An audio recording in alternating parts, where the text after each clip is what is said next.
Llegó la hora con José Francisco Lagos y Mara Cerini. Bien, y ya estamos con nuestro invitado. Hoy día un tema muy interesante a propósito de varias cosas que se han dado a conocer por los medios de comunicación.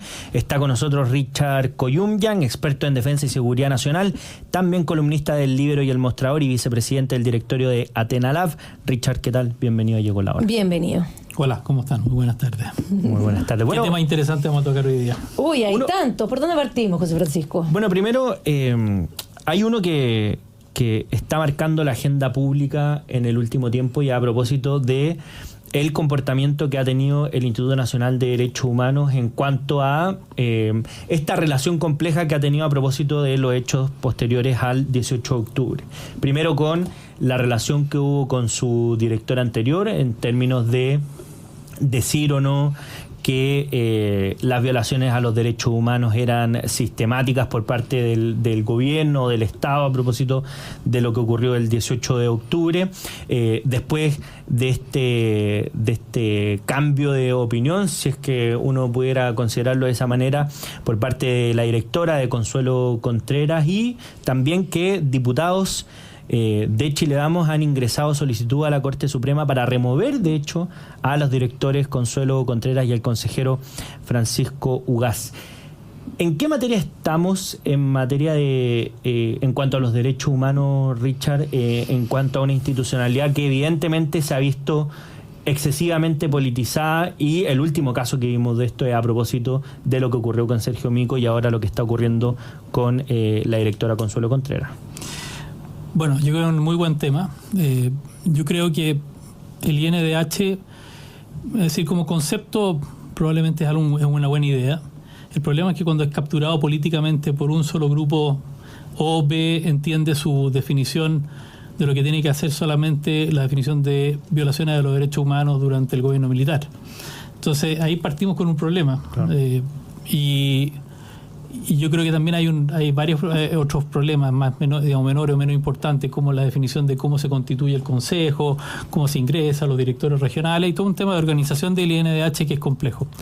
Pero el tema está en que yo veo un destino negro para el INDH políticamente, porque si solamente defiende o define derechos humanos como los derechos humanos como recién los indicamos, y no se preocupa de los derechos humanos de los carabineros o de los militares que salen a la calle a realizar actividades de seguridad interior, o los militares del pasado que están hoy en día presos en las cárceles, digamos, en condiciones infrahumanas.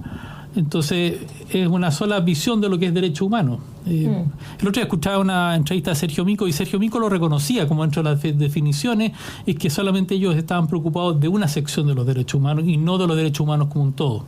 Claro. Entonces alguien podría decir, bueno, y preocupémonos también de los derechos humanos de los inmigrantes. Hay miles otras definiciones o categorías claro, de cosas que uno podría incorporar dentro del INDH. Y el INDH, estos son tipos de instituciones que son autónomas.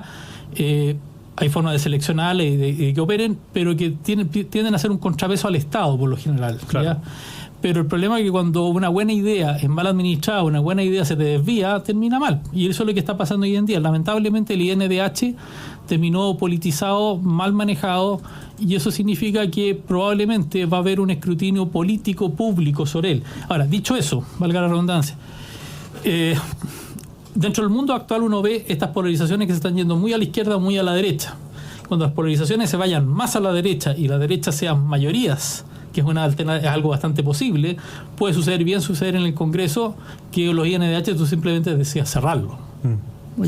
Y ahí, pero también, porque una cosa puede ser un error de implementación o lo que ha derivado el Instituto Nacional de Derechos Humanos en la actualidad, pero también hay una cuestión que llama la atención del diseño mismo, donde si uno ve el consejo, el directorio, hay miembros de organizaciones de la sociedad civil relacionadas con el tema, que al final terminan siendo como estos famosos stakeholders que finalmente se toman la institucionalidad, y por tanto es muy difícil que una institucionalidad con ese diseño tenga un objetivo como de alejarse de estas visiones políticas cuando finalmente dentro de su composición orgánica están personas que tienen una visión particular, que es la que tiene la sociedad civil.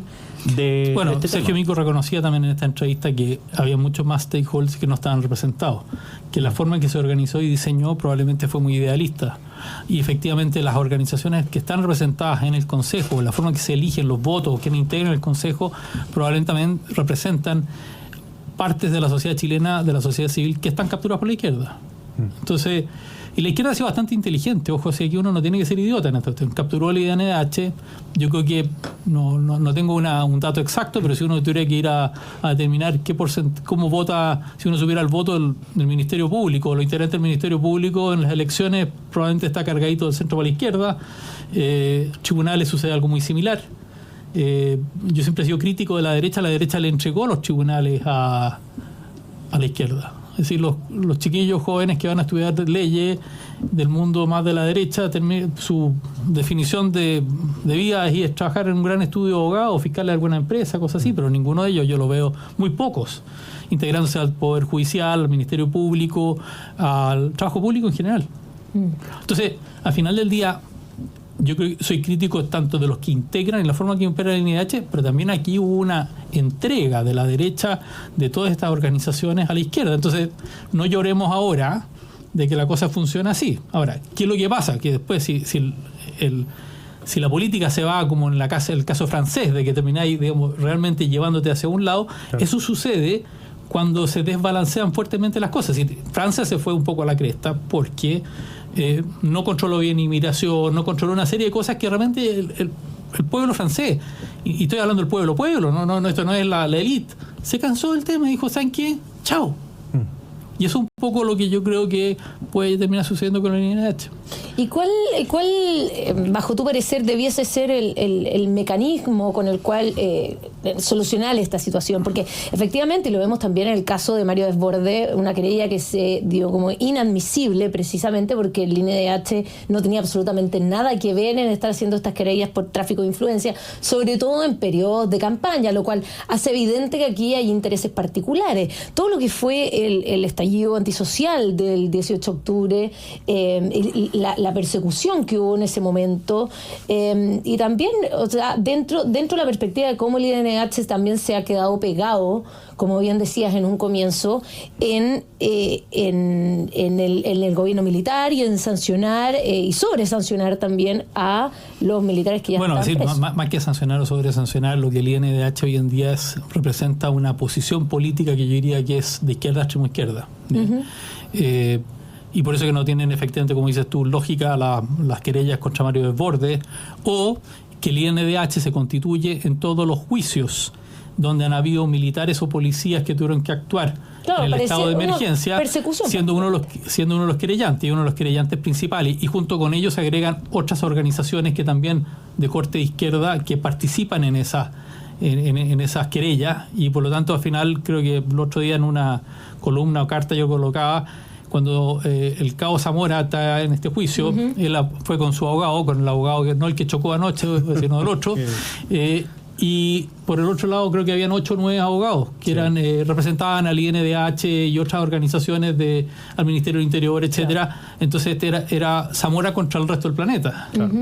Entonces esas son realidades. ¿Y cómo están financiados? Porque finalmente todo el Estado contra un ex carabinero. Claro, y Zamora no puede financiarse y por lo tanto tienen que ir particulares a ayudarlo, o él mismo, o alguna arma caritativa que entra a ayudarlo, y que es lo que pasa con Claudio Crespo. Gracias a Dios ha vendido muchos libros y ha podido financiar sus juicios, o hay organizaciones de la sociedad civil como la Fundación Nos Importan que entran a defender a soldados, policías, infantes de marina. El caso de los infantes de marina de Cañete lo financian ellos, y ahí o son con horas que los abogados no cobran, o con financiamiento de particulares que colocan plata porque estáis jugando con los dados cargados. Es decir, esta es una cuestión que la mesa está inclinada en esto. Ahora, sí hay algunos brotes verdes que uno comienza a observar, como el juicio de Crespo, que Crespo tiene 2 juicios. El primero es del 2018.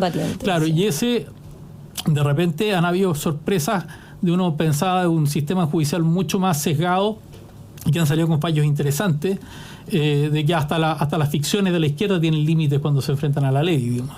El punto es que uno tiene que... El Ministerio Público persigue y te llevan a juicio y te terminan echando a los carabineros de la policía, digamos. Tampoco Carabineros se ha portado, a veces, en mi opinión, 100%, yo diría, leal con su gente, digamos. Con los que muere son extremadamente leales, con los que lo llevaron a juicios a veces lo dejan un poquito abandonado. Entonces el punto, pero eso se resiente y se siente, y son cosas que después se transmiten, y como eso se hace mal, después terminamos pidiendo que dentro de las reglas de uso de la fuerza o, digamos, normativas legales, la justicia militar sea la que vea todos los casos, porque ya nadie confía en la justicia civil ordinaria del crimen.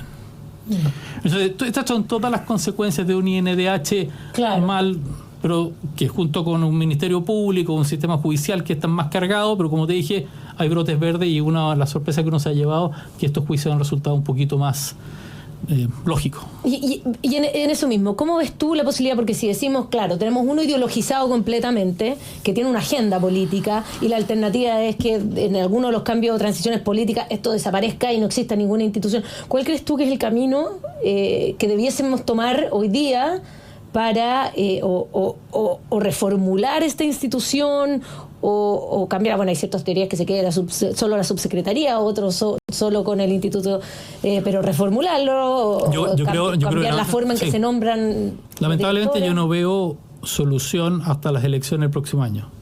Es decir, en este minuto es muy difícil que suceda un cambio, primero porque Boric está caminando en esta cuerda floja entre ser presidente y ser jefe de su bando, digamos, y en su bando tiene gente que está muy, yo diría, que les da un poco lo mismo. Estas cuestiones son tan ideologizados que no están cercados. Entonces, al final del día, lo único que, cuando a mí me han preguntado, bueno, ¿y cómo mejoramos la seguridad? Bueno, hay que elegir buenos diputados, buenos alcaldes, buenos senadores, y tiene que el sistema político ser reformado, o digamos, más bien que reformado. Necesitamos un parlamento y un congreso en general tenga temas balanceados, o que tenga una mayoría hacia la centro-derecha, ¿ya? Pero el punto que sucede acá es que si tú tensionas las cosas como se están tensionando hoy en día, te va a ir por la ruta francesa. Es decir, esta cosa se va a ir inclinándose a un lado. Y ahí, bueno, estamos conversando con Richard Koyunyan, experto en defensa y seguridad nacional, también columnista del Libro y El Mostrador. Richard, a propósito de un tema que nosotros en este programa conversamos también con Sergio Muñoz, que él habla sobre una justicia con clemencia. A propósito principalmente de la cantidad de exmilitares que cumplen condena y que incluso han fallecido en condiciones bastante duras, se ha dado a conocer por distintos medios de comunicación. ¿En qué situación está esa alternativa? Porque hubo un proyecto, bueno, en la discusión constitucional a propósito de computar las penas de cárcel por ejemplo, presidio domiciliario, especialmente para aquellos enfermos terminales, incluyendo precisamente a los exmilitares condenados por violaciones a los derechos humanos.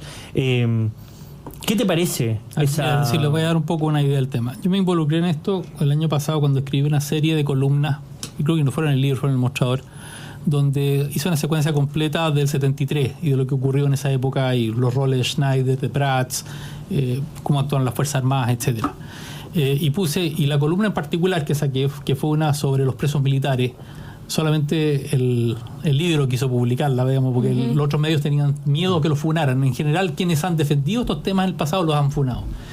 Yo diría que con un cambio reciente, que me atrevería a decir que más que tener relación con los presos militares del 73, tuvo lugar con el soldado Robledo del caso de La Serena, cuya mamá terminó yendo al Congreso, sacó una carta en el Mercurio, y una serie de reacciones, ¿ya? Tuvieron que ser las mamás, las señoras y las hijas las que intervinieran para generar un cambio. Eso produjo, yo diría, una cierta sensibilidad al tema, y que uno después abriera la siguiente puerta, que era lo que yo llamo, por eso uno tiene la justicia para militares de la ahora y la justicia militar para los militares del pasado. ¿Ya?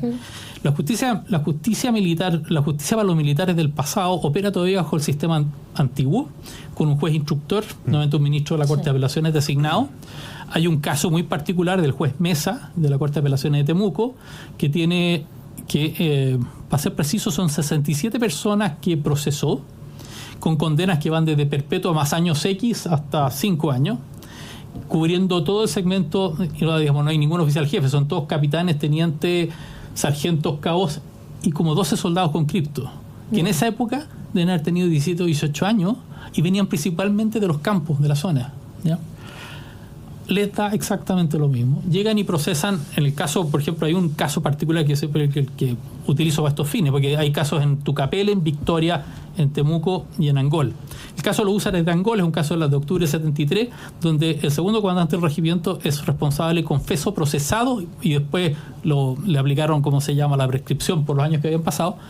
Y él asumió la responsabilidad de las 2 personas que murieron en su minuto. Sin embargo, por alguna razón, que tampoco los militares en retiro respetan mucho a Sebastián Piñera y su primer gobierno, reabrieron causas de derecho humano, no la izquierda, sino la derecha. El Ministerio del Interior de la época reabrió causas, y eso significó que esta causa le tocó al juez Mesa, procesó, son 13 personas, incluyendo un cabo y un soldado con cripto, y el resto son todos tenientes y subtenientes, que están básicamente condenados por haber estado en el regimiento en esa época. Y Mesa aplica criterios como diciendo, es que ustedes eran militares de la época de Pinochet, estaban en el regimiento y ustedes no denunciaron estos crímenes. Entonces se les procesa y tienen, hablemos, en torno a 75-80 años. Este caso, junto con los otros 3 casos que el juez Mesa produjo los fallos entre septiembre y octubre del año pasado, están para revisión de la Corte de Apelaciones. ¿Qué pasó después de lo que llegó la carta al soldado Robledo? Yo creo que se comenzó a poner cierta sensibilidad en el sistema, en la gente, en las familias, de comenzar a levantar la mano y decir, ¿sabe qué? Yo tengo un marido, yo tengo un papá, no sé, yo tengo alguien, un primo, un pariente, que por un sistema donde no ha habido un debido proceso y tampoco se está teniendo en consideración su edad y las condiciones médicas que puede tener. Bueno, estos son casos nuevos. Si yo metería unas 67 personas más, hay aproximadamente 400 otras personas que están entre Punta Peuco, San Joaquín, Colina 1, ¿ya?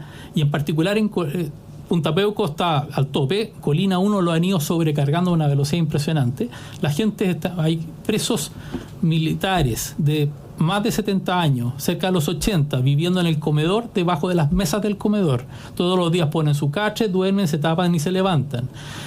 Gendarmería no se ha portado muy bien, ha puesto restricciones muy grandes respecto de las visitas, en parte por el colapso de la cárcel y en parte porque le dan duro a los presos militares, por instrucciones del Ministerio de Justicia, ¿ya?